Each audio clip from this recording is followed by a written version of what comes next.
All right, welcome back, Oklahoma. 9/11 here on your Wednesday morning. From affordable housing on the agenda for City Council to a new Chief Innovation Officer for the city, there's a lot happening in Oklahoma City.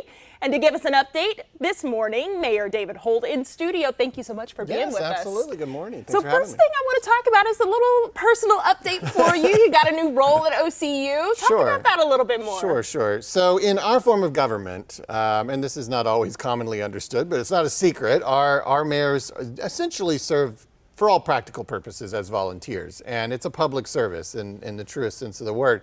So I have, like my predecessors, have had another full-time job, and I've been working actually the last 9 years at a company called Hall Capital. It's a private investment company here in Oklahoma City. But a few months ago, my alma mater, OCU Law, Oklahoma City University School of Law, began looking for a new dean.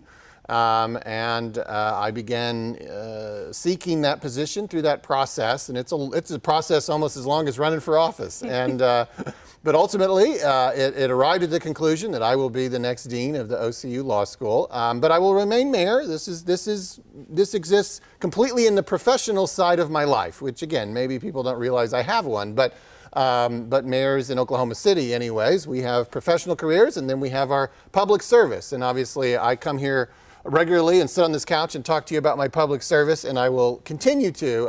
I love being the mayor. I'm very excited also, though, in my professional side of my life to be the next dean of the law school, and I'll start that July 1st. And you know what? This is a huge accomplishment. You know, we want to talk more about that. And just how does it feel for you to, cross this off of your list? This is huge. Well, I've always been interested in higher education. I think there's a great energy when you're around students, and obviously OCU Law is the city's only law school, right? It's the only law school in the city limits. So that means it's the law school of America's 20th largest city. And the legal profession sort of makes everything else possible. There's nothing we're even doing right now that we're not going to talk about, or even the production of this TV show that is not somehow affected by lawyers, right? So OCU Law plays a really vital role in the community. So yeah, I'm excited both as an alum, both as somebody who's energized by higher education, and finally as someone who loves the city, to be a part of this endeavor. So getting back to your city responsibilities, in March we reported that the City Council, they had tapped the Housing Authority to help with the MAPS 4 project as it relates to addressing homelessness in the area. Can you talk more about that? Any updates to give? Oh, not yet. I mean, we did award the Housing Authority as the operator for that $50 million plus project in MAPS 4, which is working on truly affordable housing as a component of addressing homelessness.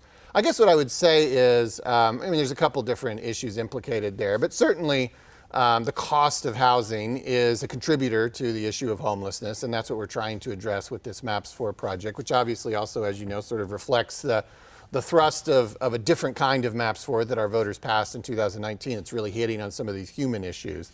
And then on the side of affordable housing, look, that's a rising issue in Oklahoma City. We still have housing that is affordable relative to the rest of the country, and it's something that we have historically bragged on. Oh, it's easy, it's cheaper to live here. Come live here. You can buy more house, right?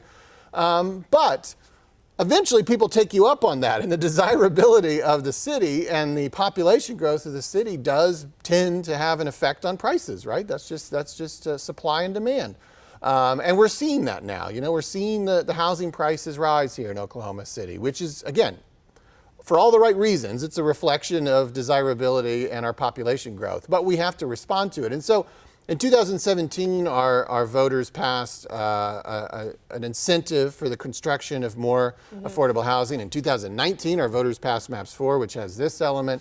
I think you'll see this conversation continue to grow in our community. Are you happy with the way that it's moving, the progress that's being made in terms of affordable housing and meeting that demand that we're talking about? You said it yourself, we have more and more people coming to Oklahoma City because they know, the cost of living is a lot cheaper here than it is other cities in the United States. Are you happy with the progress? Oh, I mean, I'm a realist, and I'm also, I understand that things take time. Of course, you could always do more in a sense, but you also have finite resources, and you've got a lot of other things you have to focus on as well. So I think that we're in a good place in terms of the level of prioritization that it's receiving.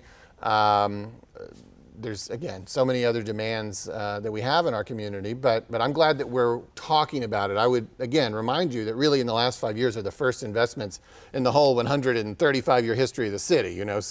So it's a new thing for us, but I think we're rising to the challenge. Making headways. Yeah. Okay, so I want to switch gears, talk about some recent crime that we've seen in the city. We've reported on several shootings in Oklahoma City over the past few weeks. What's your reaction been to that?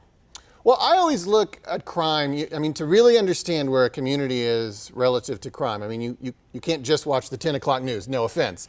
I mean, like you have to be looking at least 3 data points. I mean, what's the trend line? Is crime worse than it was before? What's your position relative to other large cities? That gives you kind of like a realistic perspective. And then I think it's also interesting to know, well, do your citizens feel safe? Like, what is their view of it? So if you look at the first data point I mentioned, our violent crime has gone in a multi-year decline, and there's nothing that's happened of late that would seem to indicate a change in that. That's been going on for at least about 5 years if you look at our crime rates, they're all lower. If you look at how we compare to other cities, again, we're not known to be a high crime city. And if you look at how our citizens feel, we survey them every year. And I just happened to look at this yesterday because it came up in council meeting. By a 2-to-1 margin, our citizens say that they feel safe. So those are important things. I mean, if you just read one headline or watch one episode of the 10 o'clock news, obviously you're processing these things in a vacuum. Obviously, I, as a human being, wish we had no crime. But I also recognize I have to live in the real world. And so there's evidently always going to be some level of crime wherever humans gather, And so you want to try to keep it, as I said, on a downward trend, in a good position relative to other cities. So I think we're in a good place living in the real world.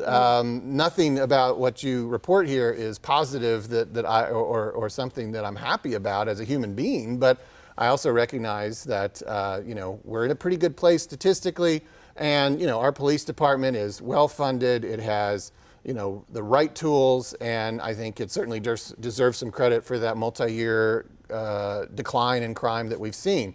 But we'll monitor this. It's always a high priority. I mean, public safety is like 2/3 of our city's budget. So to say that I am generally satisfied with the state of affairs on this does not mean that we're, taking our foot off the gas. I mean, this is still, from a funding perspective, always the city's highest priority. All right, Mayor Holt, thank you so much for coming in and giving us an update on all things Oklahoma City. These are questions that are top of mind for all of our viewers at home. Again, thank you for your time.